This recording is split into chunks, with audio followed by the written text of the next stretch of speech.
In this video, I'm going to talk about some mind-bogglingly scary and never-heard-before stories. Watch the video to the end and face your fears.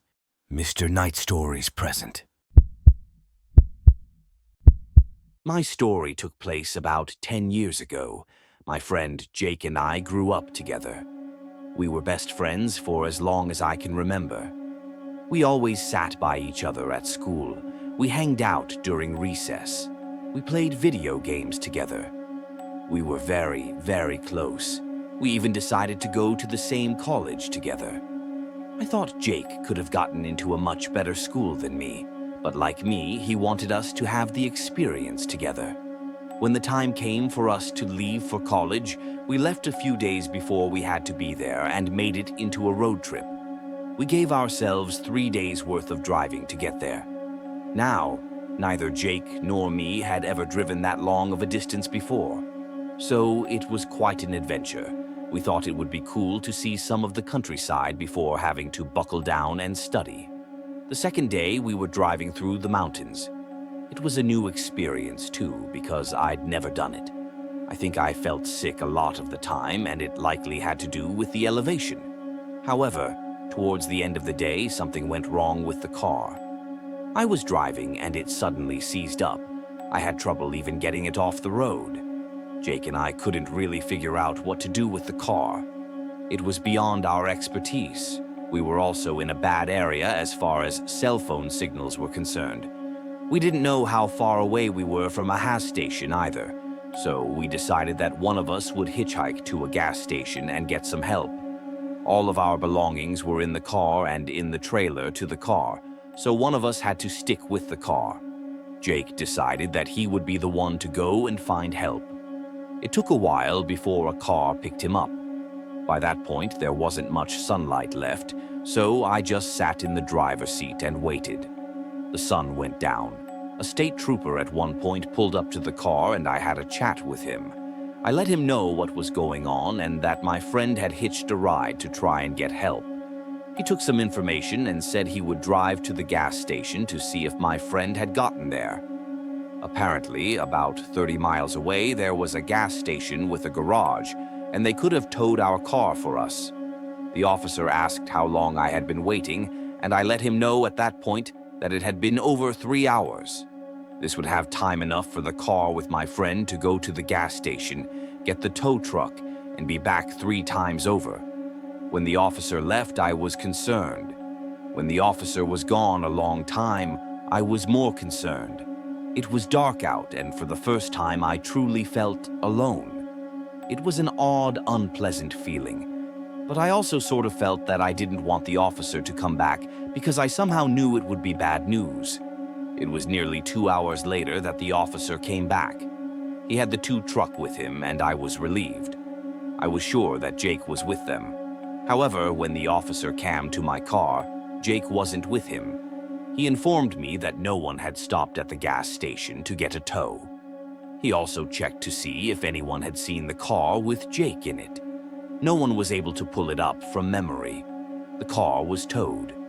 While it was being worked on, I had to go to the police station and file a report. They had to call Jake's parents and let them know he was missing. I got a motel room in the area. I put off the trip because I was worried about my friend. I spent 4 days in that motel, freaked out and worried I would never see my friend Jake again. Finally, the police came to talk to me. The car that Jake had gotten a ride in was found in a grocery store parking lot. Jake was in the trunk. He was naked, beaten, bloody, and unconscious. But he was still alive. He was in a coma for about a month before he gained consciousness again. And even after that, it was weeks before he was able to recognize me or anyone, and even longer before he was able to recall what had happened. I don't want to go into too much detail, but the people that had picked him up had stolen the car they were driving. They robbed him of his money and credit cards and cell phone. It was actually due to the credit cards that they were eventually caught. There were 2 men, and one of them is still in jail. I didn't go to college that year, but I am happy to tell you that the following autumn, Jake and I finally made it to college together. This time, however, we flew and his parents came with us. We spent all 4 years room together and are still best friends to this day. Hitchhiking for any reason is a really bad idea. If Jake and I had waited, the officer would have eventually come upon us and my friend would never have had this happen. One of the most profound moments of my life came on my way to college for the first time. I was only 18 years old, and I was leaving home for the first time. I had been at the college grounds once before, but it was with my parents. I left on a drive across the country in an old car and by myself for the first time ever. I have to admit being both excited and terrified, more than I had ever been in my life up to that point. About 2/3 of the way through the trip, I was traveling through a mountainous region. I'm not too comfortable explaining where it is, so I hope you'll forgive me for that. But going through the area, I ran into a bit of car trouble. I was far enough from any town or exit that I wasn't going to chance trying to walk, so I was worried about exactly what would happen. My cell phone didn't get any sort of signal, so I wasn't able to call for help. However, a small pickup truck pulled over and 2 guys, a bit older than me, got out and helped me. After about an hour of fiddling around with my car, I call it fiddling because I honestly just don't understand what they were doing, they fixed my car. I offered to pay them for it, but they refused to accept anything. They just asked me to pay it forward. I assured them I would, and honestly, I fully intended to. But making a promise when you're in the situation isn't really as easy as keeping it when you're not. A full 2 years of college went by, and I could honestly say that I didn't do anything that once might consider repayment of the good deed. I, in fact, largely forgot about it. I was driving home for Thanksgiving in the fall of my junior-year-old college. This, of course, took me right back through the same mountainous area. Driving through a rather lonely stretch of road, I noticed something up in the distance, on the right side of the road. A car had been pulled over and someone had the hood up, working on it. Immediately, everything from the experience I had 2 years earlier came flooding back. I remembered how grateful I was to the kindness of the 2 men who had helped me out. I also remembered by agreement to pay it forward. So, of course, realizing that it had been over 2 years and that I hadn't paid the favor back, I imagined how good I would feel about doing it.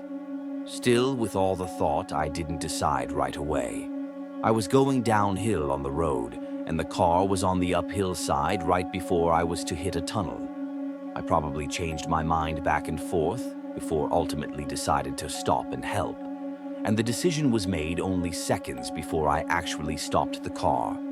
Rather than wait for me to get out of my car, the man immediately came from under the hood of the car and began walking towards my passenger door. I found this odd, as I hadn't offered him a ride. I mean, I was going to since I didn't have any ability to work on his car for him. But it was just strange that he would automatically assume this. However, I still remembered that I was trying to do a good deed here, so I unlocked the passenger side door. As the man approached the door and was about to lift the door handle, I noticed some movement from the back of the truck. It looked to me like a second person, crouched down, had moved from the back of the truck to the back of my car. I mean, I wasn't completely sure, but it was enough to make me react and quickly lock the passenger side door right before the first man pulled up on the handle. The first man hadn't expected to pull up on a locked handle, I guess, and he actually stumbled back a bit. I noticed that he had a gun in the waistband of his pants. The man behind my car had obviously expected the door to open. He had quickly moved over to the driver's side door, which I had locked just a moment before. He had a knife in his right hand.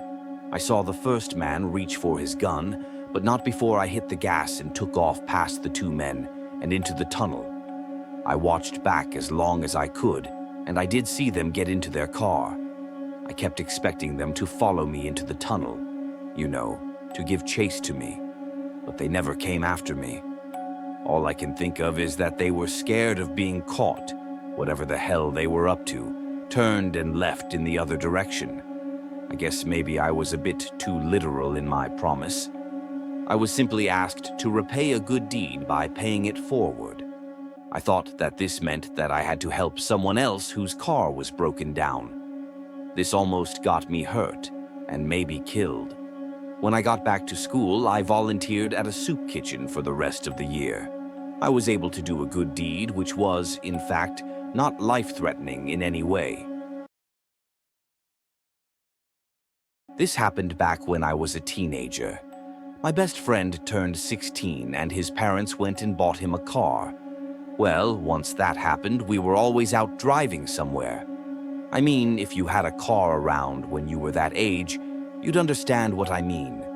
Once you get a taste of that sort of freedom, it's like a drug, and you take it all the time. So this happened on a weekend night.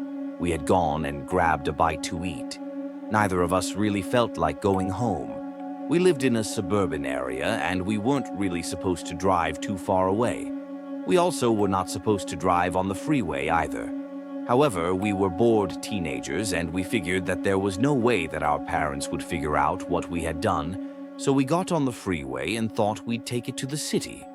Our inexperience caused us to make a really big mistake, though. We drove into the city on the interstate. We spent a little bit of time there, and on the way back, unbeknownst to us at the time, we got on the wrong interstate. We kept expecting to get back to the area we lived in, but the further and further we drove, we came to the conclusion that we must have gotten on the wrong road. After discussing it a little bit, we decided to take the next exit and try to find a gas station or something to ask for directions back to the right area. So without thinking to look and see if there was a sign for a gas station at the next exit, we took the exit. There were no businesses right at the exit, but we didn't want to get back on the interstate, so we drove down the road trying to find some place. I can't tell you how long we were driving down that road. We came across a few houses here and there. There were some stores and small diners here and there as well, but it was late and they were all closed. Both of us started to panic, not really sure what we needed to do. We eventually decided the best thing to do would just be to turn around, drive back to the interstate, find an exit with a gas station, and hope that we made it without running out of gas. So we turned on the next road, which was a very thin road. We figured we would get to the first driveway and then turn around in that. I tried to tell my friend just to pull out of the road, but he didn't want to do that. So our situation, which was bad in the beginning and kept getting worse, had just gotten worse again. The road was dark, thin, and didn't appear to have any driveways on it. We were both tense and scared. It was then that we saw something up ahead of us. There were two guys walked towards us on the side of the road. We thought this would be good and that we would be able to ask them if there was a place to turn around. However, they froze when they saw us, and then, after a moment, ran off the road into the woods. We were confused, but thought there could be many reasons for this. We kept driving. We very soon saw an old pickup truck laying in a ditch on the side of the road. We drove by it, and when I saw it, I felt my chest tighten up a bit. There was someone sitting in the driver's seat. However, the person was not moving, and their head was lolled back. There looked to be blood on the door of the truck. We passed it and eventually came to a driveway.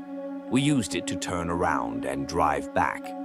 When the truck on the side of the road came into view, we noticed that the two men who had run into the woods were at the truck. They saw us once again, but this time they ran off a lot quicker.